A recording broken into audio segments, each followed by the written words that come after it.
Welcome back to another episode of Harmonious at Lunch, the show that fuels your business success. I'm Brandon Gano, your host and guide through the world of harmonious business growth. Today, we're unlocking powerful strategies with industry experts to help your business thrive. If you're a business owner, entrepreneur, or executive, you are in the right place.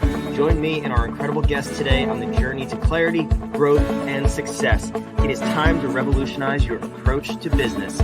Let's dive in with another episode of Harmonious at Lunch.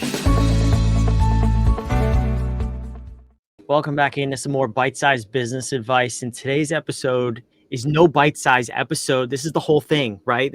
We're going to talk about my personal favorite topic. I think it's my guest's favorite topic. If not, it's maybe top 3 for him. But either way, we're talking about strategic vision.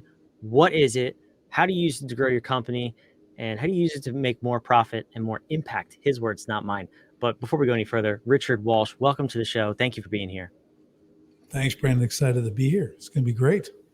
So I was reading your bio behind the scenes, and you like to free business owners from the business prison. Is that the words you use? Tell me about this business prison we find ourselves in.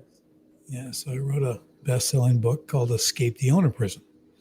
Right. And the subtitle is The Contractor's New Way to Scale, Regain Control, and Fast Track Growth While Loving Life. So we all know the business prison is you start a business, and there is one thing I have never figured out is how not to work really hard your first 2 years. Okay. So you're going to work really hard. But the problem is, next thing you know, Brandon, 10 years has gone by and you've repeated the first 2 years 5 times. And that's why you're stuck. You're making some money. You got things going, but if you don't show up and unlock the door, business doesn't happen. You're wearing still too many hats. You don't have things systemized. You're not really dialed in. So you are a prisoner. You serve the business that does not serve you. So what we want to do is how do we free that? And the goal is to get the owner, you the owner, to be focused only on your 5%. That's the 5% of the business only you can do. And that is vision. That's growth strategies, right? That's bringing in the big clients, that kind of stuff. That's what only you can do, right? We want to get to that point. Everything else is systemized, run by great people in great systems, and you regain your freedom, which every business owner thinks they have freedom because they get to choose the 80, 90 hours of work they work every week. But we really want to, like, if my wife calls and needs me to come home, I can come home, right? I can go to every game of my kids. I can see them do things. We homeschool our kids. I can pop home and, well, I do PE and art. I don't do a lot of teaching, but I do that part, right? So, but I can do that, right, whenever I want. That's real freedom to me. I call it the 5S. It's faith, family, finances, fitness, and friendships. That's the balance. When you hear work-life balance, those are the things they're talking about. I love it. I love those 5 Fs. Those are all super important. I was laughing at you get to choose the 80 or 90 hours a week you work. So ironically enough, yesterday's episode of this podcast, we talked to VJ about specifically scaling startups. And one of the things we talked about was the 3 common paths that businesses take. 1, you go out of business. That's kind of obvious, right? 2 is hyperscale. In the startup world, they're VC funded. It's not always real hyperscaling because you have this influx of cash. And then you have that middle road, which is where most people take. It's slow growth. It sometimes plateaus. That's what we're talking about today is like, it's just, we're still at the middle. You're working those 80, 90 hours a week that you choose. And there's a better path and there's a way to get past that. And I know myself and Richard both want you, if you're there, to get past that. So you mentioned the foundation, a vision. Where do we start with growing our businesses and scaling past where it's at right now? Yeah. So the first thing we do, we call it strategic vision.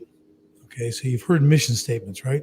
Everybody's got it. They used to. I don't know if they do it much anymore, but everyone had the mission statement. We're going to be the best, blah, blah, blah, serve our customers, all be satisfied. And they put it up on the wall and it literally turns into wallpaper. The only one that edifies is the owner. No one in the company gives a rip about that thing on the wall. They never look at it. They don't care, right? Because why does that drive them, right? So we do strategic vision. We want to be a vision-driven business. So a strategic vision becomes the cornerstone of the business, and it is what I call a future cast. So it's not what you're doing now, it's what you're going to be doing. It's what you want to achieve, right? And that's everybody in the company. So I call it an internal document. So it goes from that first call that comes in all the way, whether you're producing, serving, whatever you're doing for a business, all the way to the final and past the final outcome, right? What does that look like? How is every single person on the team the hero and they're part of the journey? How do you write that out and describe it? So this is a 6 to 10 page document, 15-page document. It's rolled out to the entire team. They have a highlighter. They find out where they fit. It's used for hiring. If I'm going to hire someone, they read that first. And the first question I ask, did you read the strategic vision? If they say no, you have a nice day. And I hang up the phone, okay? Because they already can't follow directions, right? But if they do, you say, where do you see yourself fitting? And they tell you, okay, they read it. Good, we get that. They go, I love doing this. I'm the warehouse manager guy. Dude, that's my wheelhouse. I love that. I want to, guys can grab onto that because the way we detail it and what it's about and the purpose it serves, right? Now we start to fulfill that strategic vision as a company. We come back to it every couple of weeks. We talk about it in meetings. We make sure people are fulfilling their portion of the vision. If they're not, then they can be let go because you're not fulfilling the strategic vision. So there's a different focus. It's not you're incompetent. It's not this. It's you're not fulfilling the strategic vision. And a good example I'll give you, Brandon, was had a company that rolled hers out, and about maybe 6 months later, one of the practitioners, it was a doctor's, a medical office, stepped down because she felt she couldn't fulfill the strategic vision. Had all this personal stuff going on, and literally took a step down. And this is not from like a small position, but that's how much the vision meant to the entire team. A lot of power in that. And now people come to work for purpose, because money, that's third on the list. People don't do things for money as number one. A few people do. The middle is character, right? So you want that, the money's at the end, but what they really want is purpose. They want purpose in the middle. They want quality feedback. They want recognition, right? They want to know they're doing things right. They want to be appreciated for it, that kind of stuff, right? So once again, and if they have the purpose for that, they can actually wake up in the morning, come to work and love it. And if they're doing those three things, and then what we do as a business in that vision, we show how we build them up as people and not just competent employees or team members. So now we enhance their lives via the business. They take that home to their families. Their families interact in the community. So you start to affect a lot of lives that way. But then that's how you change the culture in a business, because you'll hear company culture, blah, blah, and all this, like a mission statement. No one knows what it really is or how to do it. Some people just have it. But this actually creates that and gives people that drive to come to work, do it, be rewarded, be recognized, feel like they're really making a contribution, and that's where the impact comes. So that's it in a large nutshell. Large nutshell. This is why it's my favorite topic. We've talked about all of those elements and geeked out about them on this podcast before, and I have this argument with clients all the time, and they'll come to me and say, I just can't retain good talent because we don't pay enough. And I'm like, BS. I can show you study after study that tells you people are purpose driven first, and money is, you said third. I'm sure we could argue for even lower on some lists, but people want purpose.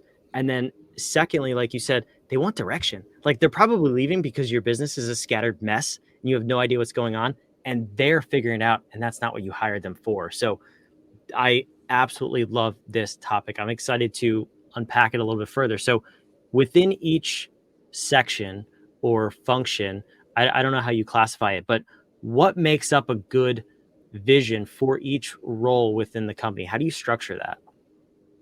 So you had the overall vision, right? Mm-hmm. So we understand why we do what we do, how we do it. We understand who we serve, what we serve, what we specifically do, and why we do it. Those are the first three things. We really understand who our ideal client is. Regardless of the size of the business, the ICP, ideal client profile, is ingrained in every person in the business. We know specifically who we serve. So that purpose part, as we're fulfilling our aspect of that process, again, product, service, whatever it is, we understand who we're serving to a very, very deep detail. Not just they make this and do this and live here. It's really a detailed thing that we lay out. And then from there, we take, the why, how we serve them, right? So you got the who, then you do the how we serve them. That's part of the vision, right? So each element, each job position, you have the how you do this. And those are where job functions fit. You have the title, the descriptions. You have a job description. That's a rosy little picture that you use to lure people in. It's lure on a fishing line. Okay.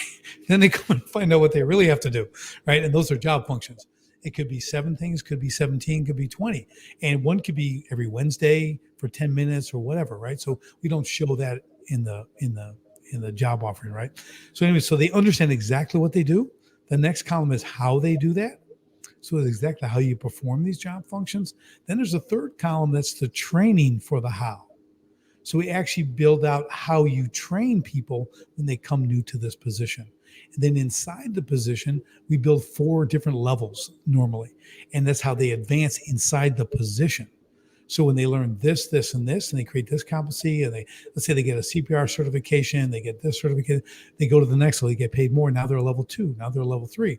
When they hit level 4, now they're eligible for promotion out of the position. And there's time and qualifications to each level, right? So there's a certain amount of time at the business and a certain level of qualifications.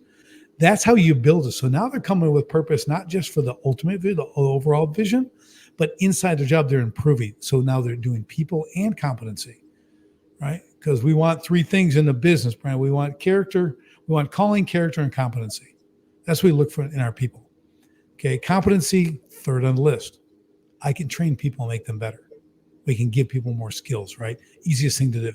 Character, I'm stuck with who I get, or I'm stuck with who I'm going to reject, because it's above my pay grade to fix their character at this age. If they were 8, we could do something, but these guys are coming as adults. I can't fix their character. So we look for the right character that's going to fit the culture. And calling is something really simple. They love to do it. Let's say I have a guy's working a machine, a CNC machine, maybe, right? He's produced something. Well, I ask him in an interview, like, well, what do you like to do for a hobby? Well, I actually like to restore old cars. Build old cars. I do this kind of stuff. And I go, oh, man likes to work with his hands because we have issues and we got to fix details. There's a guy who will like this because the job is related to a hobby, right? He's called to do that stuff. It's not something so foreign to him. He would never do it outside the business, right? So we're looking for people who customer service. Oh, I love people. I love talking to people. I love helping people. That's a person who's called for that position. They're not going to be in the warehouse. They're not going to be on the CNC machine. They're going to be at the front desk. They're going to be on the phone talking to people because they're called for that, right? So that all is part of this, how we build those positions and keep them driving for the vision and give them a full amount of purpose. Does that make sense? Yeah, I'm curious though, when you were mentioning like the 4 levels of advancement within a position, mm-hmm. Are you putting that in the strategic vision, or that's in more of the job role side? That's in your job roles. That's in your functions. Okay. So I'm not going to write, here's all that, but they get that in writing when they're hired. This is the position where you start, right? Level 0, then you go up 4 levels, right? So no, I wouldn't put that in the vision, because in the vision, Brandon, it's part story form. So you're going to hear about how John got hired from a crappy sales job to the sales job here, and what it looks like when he does a sales job now. So if you're the sales guy coming on board, you're like, wow, that's really cool. I want to work here. You know, it talks what they make, how they do it, what a day's like. I walk them through that process. Even, and this is a key to future casting, even if that position isn't at that level yet, that's what we're working for, right? Maybe we're missing 1 or 2 of the elements in there, but we're working on creating that. That's what's important. You got to look forward. You can't be doing what you do today. That's not good for any business, right? We always want to innovate. We always want to move forward. Yeah. Talk to me about the creation of the vision though, because I don't know if you said this before recording or after, how far out are you vision casting? 18 to 24 months. Okay. So this is a lengthy document that's not going to be created in a 10-minute meeting. So what does that process to actually come up with this look like? Well, I'll tell you, it's probably the hardest thing we do in our entire program. And guess what? You get to do it first. Nice. But here's the beauty. This is how I help. So I've had a lot of clients. We've written a lot of strategic visions, and I share them with a new client. So you can read these other people's. If you like it, copy and paste. You don't have to reinvent the wheel. You're going to see stuff like, oh, I want to do that. That's a great idea. And you just copy and paste, literally. I mean, I'll have permission. It's just, let's build this out. But I'll tell you, even for Sharpen the Spear, it took me an expert at writing strategic visions, 14 hours to write mine. Okay. But it is spectacular, Brandon. There's pictures, there's everything, right? The whole story, it's spectacular. I'm just telling you, it's enjoyable to read. You'll get through it all. That's part of the key to success, right? And remember, now we have AI, we can do little prompts and we can help them write if you want to. But really, it's seeing the examples of others and like, hey, use that. Oh, they get the form, right? Your story, you're now the features or facts, and you're back into the next thing and the next thing. And it makes it just a weaving story as the customer is journeying through this, right? So the customer's along inside this journey. So you're seeing it as the employee and what it looks like. Now, if you read that, you understand every level of the business. Because oftentimes people come in, they have one position and they don't know what's going on to the left or going on to the right, or that cubicle or whatever it is, right? So a thing we started encouraging our businesses is to take 2 hours a week and rotate people in each part of the business. So they physically go in and learn how to do things. They're in the sales. They're in the front office, right? They're in, this guy works a bander. This guy's on a CNC. This guy does shipping. They spend time in each one of those so they understand this whole big process of what goes on to get that out. Yes, they've read about it, but now they have the hands-on for that. It's a powerful tool if you do it with your company, because your people change their mindset, because everyone thinks whatever they think. Shipping, they don't do anything. We do all the hard work. That guy doesn't clean. Well, you go get on the broom. We'll show you how we do it. We'll show you what's expected. And then they understand that. And it really, again, develops that company culture. Yeah, it's a cool way to really experience and get in someone else's shoes. I like that. I'm curious though. So 14 hours, it's quite the investment. First of all, you have it done. It's beautiful. You love it. You share it with the team. For the next 18 to 24 months before we have to create the next one, what are you doing to integrate that into everything the company does? And also, probably equally, if not more important, how are you measuring your progress towards that and making sure it's not just inspiring, but it's actually being executed on? Right. So you've got everything we do in 30, 60, 90-day increments. That's as far out as we go in goal setting, anyone on the team. We don't do a year, we don't do 5 year, because that's all, in today especially, stuff changes overnight. So we do 30, 60, 90 days. We build this out to achieve this, right? So it's not say, hey, you need to achieve this. That's in the strategic vision, because you know what happens then. It never gets achieved. So we literally break it down. So here's who's going to do it. Okay, here's the time frame. Okay, in 30 days, you're going to do X. Here's the resources you're going to be able to use to accomplish that. Here, if you get hung up, you're going to talk to this person, right? To get unstuck, you're going to go to them. We have all that built in, right? So they have all the resources. They know where to go. Now they're going to go execute. But here's the caveat. I've got Jim working over here in the sales manager position. I got this great vision he's going to fulfill. I've given him a 90-day goal. Here's the resource. Here's this. Here's who to talk to. Do you think Jim should do that for his current salary only? So Jim is going to systemize your business, that portion. Jim is going to achieve the strategic vision for you. Should he only get paid what he's being paid? I'm going to say no. You're going to add a really awesome bonus at the end of that. Real and stuff. And it can be money. It can be whatever you want, right? But because what's the value of him or that section achieving that strategic vision goal, systemizing that entire thing, having those job functions in place, if they're not already there, or fine tuning, where now that sales manager can literally just run in Excel, knows exactly his lane, knows his boundaries, he knows what he can do, he knows all the expectations, he knows consequences, and he can just thrive. What's that worth to your business if every position was like that? That's how you get your freedom, because they don't need you. You empower them, you rewarded them for it. So now they get additional buy-in too, right? They created this. They built this. They can tweak it. Now, when we start to achieve the strategic vision, well, we can do smaller. We're not going to write 14-hour new vision every 2 years. We're going to tweak it, add it how we make it better. And we'll add it to the story. And we'll change it. So now you don't have such a big deal. But people see it now as real time. And we continue to innovate and improve these positions. That's how I do it.